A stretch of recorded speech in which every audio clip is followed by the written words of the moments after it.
జై శ్రీరామ్ శ్రీమాత్రే నమ శ్రీ గురుభ్యో నమ 2026 సంవత్సరం జూలై 27వ తేదీ నుంచి 2026 సంవత్సరం డిసెంబర్ 11వ తేదీ వరకు గోచారంలో కర్మకారకుడైన శనైశ్వరుడు వక్రగతిలో ఉన్నాడు. వక్రగతిలో ఆయన సంచారం ఉంటుంది. ప్రస్తుతం శనైశ్వరుడు మీనరాశిలో సంచారం సాగుతుంది. మీనరాశిలో ఆయన సంచారం ఉంది. వక్రగతిలోకి వెళ్తూ ఉన్నాడు. ఆ పీరియడ్ ఏంటి?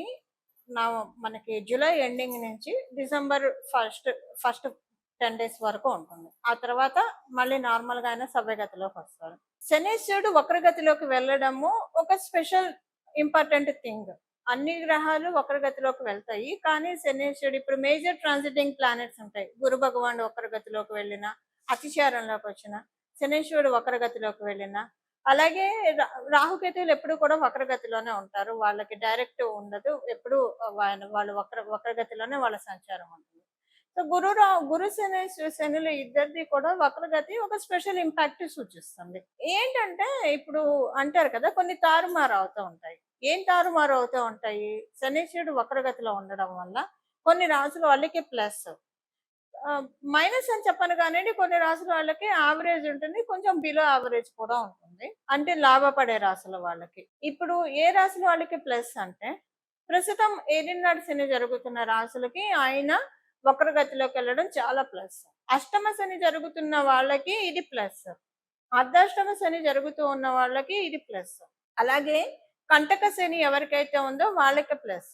దీంతో పాటు మీ జన్మ జాతకంలో శనేశ్వరుడు వక్రగతిలో ఉంటే, అంటే మీరు పుట్టినప్పుడు మీ జన్మ జాతకం, మీ జన్మ కుండలి తీసినప్పుడు, అప్పుడు శనేశ్వరుడు ఏ స్థానంలో అన్నా ఉండనియండి, ఆయన కనుక వక్రగతిలో ఉంటే కనుక, శనేశ్వరుడు వక్రగతిలో ఉంటే కనుక, అప్పుడు కూడా మీకు ఆయన ఎప్పుడెప్పుడు వక్రగతిలోకి వస్తాడో అప్పుడప్పుడు మంచి రిజల్ట్స్ మీరు చూస్తారు. సందేహం లేదు అందులో.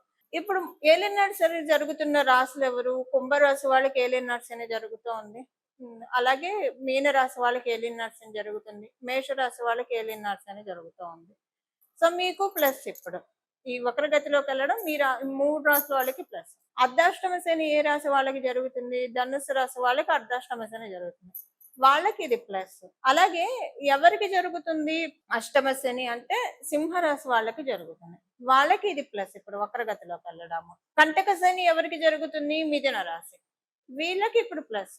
అంటే ఇప్పుడు నేను చెప్పిన ఈ రాశుల వాళ్ళకి కావచ్చు, లగ్నం వాళ్ళకి కావచ్చు. కుంభరాశి వాళ్ళు కుంభ లగ్నం వాళ్ళు, మీన రాశి వాళ్ళు మీన లగ్నం వాళ్ళకి, మేషరాశి వాళ్ళకి మేష లగ్నం వాళ్ళకి, ధనుసు రాశి వాళ్ళకి ధనుసు లగ్నం వాళ్ళకి, మిథున రాశి వాళ్ళకి మిథున లగ్నం వాళ్ళకి, సింహ రాశి వాళ్ళకి సింహ లగ్నం వాళ్ళకి, అందరికీ కూడా మంచి ఫలితాలను చూస్తారు.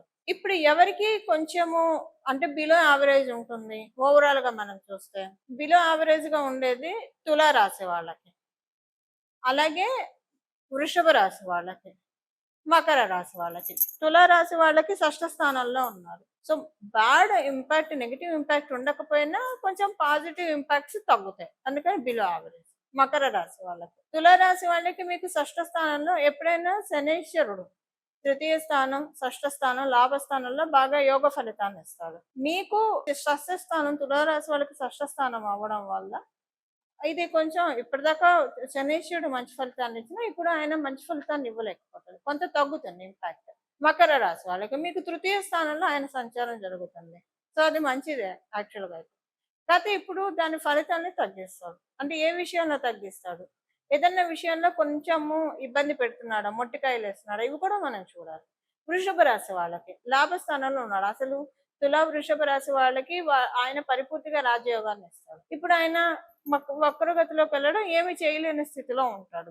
ఇప్పుడు ద్వాదశ రాశుల వాళ్ళకి, ద్వాదశ లగ్నాల వాళ్ళకి బ్రీఫ్ గా ఇలా ఉంటుందండి. ఒక్కొక్క రాశి వాళ్ళకి మీ రాశిని అనుసరించి, అలాగే మీ లగ్నాన్ని అనుసరించి ఏమేమి ఫలితాలు ఉంటాయి, అలాగే ఒకవేళ నెగిటివ్ ఇంపాక్ట్ ఉంటే దాని నుంచి ఎలా బయటపడాలి, పాజిటివ్ ఇంపాక్ట్స్ ఉంటే దాన్ని పెంచుకోవడానికి ఇంకా ఏం చేయగలుగుతాము, ఇవన్నీ కూడా మనం ఇప్పుడు చూద్దాము. ప్రతి ఒక్క రాశి వాళ్ళకి కూడా విడివిడిగా చూద్దాం. ఇప్పుడు ఇంకొక స్పెషల్ సిగ్నిఫికెన్స్ ఏంటంటే, గురు భగవానుడు కర్కాటక రాశిలో ఉంటూ, ఆయనకి ఉచ్చ రాశి అయిన కర్కాటక రాశిలో ఉంటూ శనేశ్వరుడిని నవమ దృష్టితో చూస్తూ ఉన్నాడు. శనేశ్వరుడిని ఆ నవమ దృష్టితో, మీనరాశిలో కదా ఆయన ఉన్నది, నవమ దృష్టితో చూస్తూ ఉన్నాడు. నవమ రాశి అవడం వల్ల ఆయనకి ప్రత్యేక దృష్టిలు ఉంటాయి కూడా కాబట్టి, నవమ దృష్టితో శనేశ్వరుని చూడడము ఆయన ఉన్నది మీనరాశి. మీనరాశికి అధిపతి కూడా గురు భగవానుడే.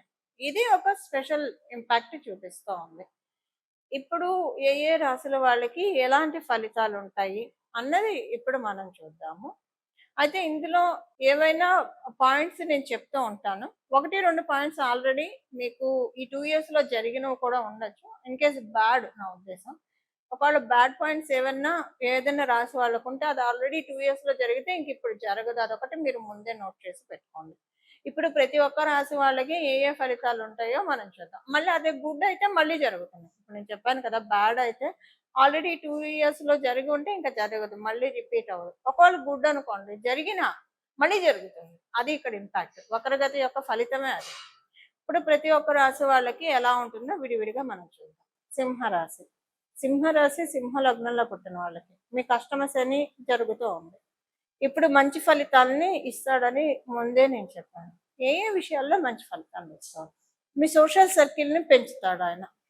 మీరు ఉద్యోగం చేస్తూ ఉన్నారు. సోషల్ సర్కిల్ పెరగడం వల్ల ఏమవుతుంది? చాలా మంది రికమెండ్ చేస్తారు. మంచి ఆపర్చునిటీస్ చెప్తారు మీకు. ఫలానా చోట మీకు తగ్గ ఉద్యోగం దొరుకుతుంది. మీ అంటే మీ ఎడ్యుకేషన్‌కి తగ్గ ఉద్యోగం బావుంటుంది. మీ నాలెడ్జ్‌కి తగ్గ ఉద్యోగం దొరుకుతుంది అని ఒక రిఫరెన్స్ ఇస్తారు.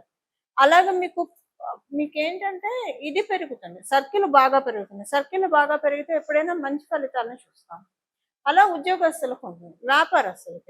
వ్యాపారస్తులకి ఏంటంటే మంచి క్లయింట్ బేస్ జనరేట్ అవుతుంది. మంచి పెద్ద పెద్ద ఇన్‌ఫ్లుయెన్షియల్ పర్సన్స్ మీరు చేసే వ్యాపారంలో అంటే మీ నుంచి సర్వీసెస్ తీసుకుంటారు. మీరే బిజినెస్ చేస్తూ ఉన్నా సరే. మీరు సర్వీస్ ఇండస్ట్రీలో ఉన్నా కూడా మీ నుంచి సర్వీసెస్ చాలా మంది తీసుకుంటారు. డిఫరెన్సెస్ ఎక్కువగా జనరేట్ అవుతాయి. మొత్తానికి చెప్పాలంటే సింపుల్‌గా ఆర్థిక పుష్టిని కలిగించే సమయం అండి ఇది. ఆర్థిక పుష్టి కలగాలంటే వ్యాపారంలో పెరగాలి, ఉద్యోగంలో కూడా స్థాయి పెరగాలి. అప్పుడే ఆర్థిక పుష్టి కలుగుతుంది. ఆ విధంగా మిమ్మల్ని శనీశ్వరుడు అనుగ్రహిస్తూ ఉన్నాడు. ఆల్రెడీ అష్టమ శనిలో ఉంటూ వ్యాపారము సాగుతూ ఉన్నా, ఉద్యోగంలో బానే ఉన్నా కూడా ఒక్కొక్కసారి అస్సలు ఏంటి ఇంక ఇది జరగదా, మూవ్ అవ్వదా, అస్సలు జరగట్లేదేంటి అనుకున్న దాని నుంచి బయటపడతారు. ఇప్పుడు బయటపడి మళ్ళీ మొత్తం అంటే అనావృష్టి అంతా పోయి వృష్టి కురుస్తుంది. అంటే కరెక్ట్‌గా ఎంత మనకి అవసరమో అంత చక్కగా కురుతుంది. అంటే మన రిక్వైర్మెంట్స్‌కి తగ్గట్టు ధనలాభాలు ఇప్పుడు సింహరాశి, సింహ లగ్నంలో పుట్టిన వాళ్ళందరికీ కూడా ఉన్నాయి. కుటుంబంలో కావచ్చు, వాక్కు పరంగా కావచ్చు, మీకున్న ఇబ్బందులు ఏవేవైతే ఉన్నాయో అవన్నీ తొలగిపోతాయి. మీకు థ్రోట్ రిలేటెడ్ ఇన్ఫెక్షన్స్ ఏమైనా ఉంటే అవి తొలగిపోతాయి. థైరాయిడ్ ఇలాంటి ఇష్యూస్ ఏవైనా ఉంటే అవి తొలగిపోతాయి. ఆడవాళ్ళైతే పీరియడ్ ప్రాబ్లమ్స్ ఏవైనా మీరు ఫేస్ చేస్తూ ఉంటే ఖచ్చితంగా ఫేస్ చేస్తూ ఉంటే కాదు, గత 2.5 ఇయర్స్‌గా ఫేస్ చేస్తారు సింహరాశి, సింహ లగ్నంలో పుట్టిన వాళ్ళు ఏదో ఒక రకంగా. 2.5 ఇయర్స్‌లో 1 ఇయర్ అన్నా కనీసం గట్టిగా ఫేస్ చేస్తారు. కొంతమందికి మీ జాతకం బాగోకపోతే 2.5 ఇయర్స్ కూడా ఫేస్ చేసే ఛాన్స్. వాటి నుంచి ఇప్పుడు బయటపడతారు. కంప్లీట్‌గా బయటపడటం అంటే కంప్లీట్‌గా బయటపడతారు. సంతానానికి సంబంధించి చాలా మంచి శుభ సమయం. సంతానం యొక్క పురోభివృద్ధి చాలా బాగా ఉంటుంది. ఈ విషయాల్లో ప్లస్ చేస్తున్నాడు. మీరు తీసుకునే నిర్ణయాలు సఫలీకృతం అవుతాయి. మంచి నిర్ణయాలు తీసుకుంటారు. మీ మీ డెసిషన్ మేకింగ్ కెపాసిటీ బాగా ఇంక్రీజ్ అవుతుంది. మంచి స్ట్రాంగ్ డెసిషన్స్, కాంక్రీట్ డెసిషన్స్ తీసుకోగలుగుతారు. మీ డెసిషన్సే మీ సక్సెస్ పాత్‌ని కూడా మీకు సెట్ చేస్తాయి. ఈ విధంగా ఇప్పుడు మీకు అష్టమ శనిలో ఉంటున్న శనైశ్వరుడు వక్రగతిలోకి వెళ్తే మీకు ప్రసాదిస్తున్న ఫలితాలు చూసారు కదండి. ఇప్పుడు చేసుకోవాల్సిన పరిహారం. శని మహారాజు కాలపురుషుడు కుండలిలో ఆఖరి రాశి అనే వ్యయ రాశిలో ఉంటూ వక్ర గమనంలోకి వెళ్తున్నారు. అది కూడా నవమ రాశి గురు భగవాను నుంచి నవమ రాశి గురు భగవానుడి స్వక్షేత్రము. ఇప్పుడు గురు భగవానుడు కర్కాటక రాశిలో ఉన్నాడు కాబట్టి గురు భగవాను నుంచి నవమ రాశి ఆయన స్వక్షేత్రము. ఆయన నవమ దృష్టితో మీన రాశిని చూస్తూ ఉన్నారు. ఇది ఒక గుడ్ ఇంపాక్ట్ క్రియేట్ చేయడానికి చేసుకోవాల్సిన పరిహారము. కర్మకారకుడు కాబట్టి మనం ఆచరించే కర్మల్ని బట్టి ఆయన సత్ఫలితాన్ని మనకు అందజేస్తాడు. సో మీకు వీలుంటే ఎంత అంటే మీరు ఏం మంచి కార్యాలు చేయగలుగుతారో అది చేయడమే రెమెడీ. లేదా ప్రతిరోజు కూడా మీరు ఒక 11 రోజులు పెట్టుకుంటారా, 21 రోజులు పెట్టుకుంటారా, 41 రోజులు. ఏకవింశతి మంచిది, 21 రోజులు అయితే మంచిది, లేదా మండలం 41 రోజులు అయితే మంచిది. మీకు కుదరదు అంటే 11 రోజులు. ఇంకా 11 రోజులైతే కంటిన్యూగా చేయండి. 21 రోజులైనా అంటే ఆడవాళ్ళైతే 11 రోజులు కంటిన్యూగా, మగవాళ్ళైతే 41 రోజులు కూడా కంటిన్యూగా చేయగలుగుతారు. బట్ ఆడవాళ్ళ సంగతి నేను చెప్తున్నా. ఒక 11 రోజులైతే కన్ఫర్మ్‌గా కంటిన్యూగా చేయగలుగుతారు. 21 రోజులు కూడా ఒక్కోసారి కంటిన్యూగా చేయగలుగుతారు. 41 రోజులంటే వాళ్ళకి కంటిన్యూగా అవ్వకపోవచ్చు. బట్ అయినా పర్వాలేదు, మధ్యలో ఒక 4, 5 రోజులు బ్రేక్ వచ్చినా మళ్ళీ కంటిన్యూ చేయొచ్చు. చేయాల్సిందేంటంటే ప్రతిరోజు మీ ఇంటి దగ్గరున్న దేవీ దేవతల ఆలయానికి వెళ్ళి, అక్కడ నవగ్రహాలు ఉంటారు కదా! నవగ్రహాలు ఉంటాయి కదా! అక్కడ మీరు ప్రదక్షిణలు చేయాలి. ప్రతిరోజు కూడా 41 ప్రదక్షిణాలు చేయాలి. ఈ 41 ప్రదక్షిణాలు మీరు 11 రోజులు చేస్తారా? 21 రోజులు చేస్తారా? 41 రోజులు చేస్తారా? మీ ఇష్టం. మీకు కుదిరి సమయం సహకరించి మీకు ఓపిక ఉంటే 108 ప్రదక్షిణాలు చేస్తే ఇంకా మంచిది. ఎందుకంటే కాలపురుషుడు కుండలిలో 1000 స్థానంలో ఆయన ఉన్నాడు. ఇంకా మళ్ళీ ఆయన నెక్స్ట్ సైకిల్ ప్రారంభిస్తున్నాడు. మేషరాశి నుంచి ఇంకొక సైకిల్ ప్రారంభం అవుతుంది. మేషరాశిలోకి ఆయన వెళ్ళినప్పుడు అది ఇంకొక డిఫరెంట్ సైకిల్. అంటే కాలపురుషుడు కుండలిలో మీనరాశిలో ఒక సైకిల్ ఎండ్ అయిపోతుంది. కొత్త సైకిల్ శనేశ్వరుడికి స్టార్ట్ అవుతుంది మేషరాశి నుంచి. సో మేషరాశి నుంచి మళ్ళీ మీనరాశిలోకి అంటే మళ్ళీ రావడానికి 30 సంవత్సరాలు ఉంటుంది. ఈ 30 సంవత్సరాల్లో మనకి ఇబ్బంది లేకుండా బాగా ఉండడానికి this is the right time. End of the point లో ఈ పరిహారం చేసుకోవడం వల్ల శనేశ్వరుడు మేషరాశిలోకి వచ్చినప్పటి నుంచి ఆ తర్వాత జరిగే ఆయన ఏ ఏ రాశుల్లోకి వెళ్ళినా ఇబ్బంది పెట్టే సిచ్యువేషన్స్ ఒకవేళ ఉంటే ఆయన వల్ల అది ఇవ్వకుండా ఆ రిజల్ట్స్ ని తక్కువ చేస్తాడు. ఇబ్బంది పెట్టే రిజల్ట్స్ ఉంటే తక్కువ చేస్తాడు. కానీ ఏదన్నా మనకి బ్లెస్సింగ్స్ ఇచ్చేవి ఉంటే వాటిని చక్కగా ఇస్తాడు. ఇబ్బంది పెట్టేవి యావరేజ్గా చేసేస్తాడు. అలా చేయడానికి ఇప్పుడు మనకి ఇది అత్యద్భుతమైన సమయం. దానికి కారణం ఏంటి? 30 సంవత్సరాల వరకు ఎందుకు సెక్యూర్ అని చెప్తున్నా, ఇప్పుడు గురుబలం కూడా ఉంది. గోచారంలో మనందరికీ ఇప్పుడు గురుబలం ఉంది. కర్కాటక రాశిలో ఆయన ఉండడం వల్ల, ఉచ్చ రాశిలో ఉండడం వల్ల, అది కూడా ఆయన మీనరాశిని దృష్టి పెట్టాడు కాబట్టి నవమ దృష్టితోటి ఒక 30 ఏళ్ళు స్ట్రాంగ్ అండ్ సెక్యూర్ చేసుకోవడానికి సింపుల్ రెమెడీ. మీకు కుదిరితే 41 రోజులు చేయండి. ప్రతిరోజు 108 చేయండి. చాలా మంచి రిజల్ట్స్ చూస్తారు. 21 రోజులు చేయండి, 108 చేయండి. లేదా 11 రోజులు చేయండి, ప్రతిరోజు 108 చేయండి. లేదా 41 ప్రదక్షిణాలు చేయండి. మీరు ఎంత ఎక్కువ ప్రదక్షిణాలు చేస్తే అంత మంచి ఫలితాలను మీరు తీసుకోగలుగుతారు. మీకు ఆరోగ్యం సహకరించట్లేదు, 3 ప్రదక్షిణాలు అయినా చేయొచ్చు.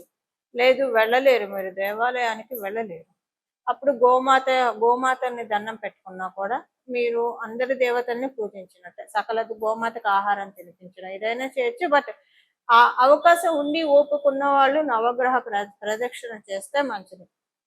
నవగ్రహ స్తోత్రం ఒక 9 సార్లు చదువుకోవడం, అంటే ఒక్కొక్క గ్రహానికి ఒక్కొక్కసారి చొప్పున 9 సార్లు చదువుకుంటే చాలా మంచిది. అక్కడ మీకు గుళ్ళల్లోనే రాసి పెట్టేస్తారు ఒక బోర్డు మీద నవగ్రహ స్తోత్రాలు. ఒక్కొక్క గ్రహానికి ఒక్కొక్క స్తోత్రం రాసి పెట్టేస్తారు.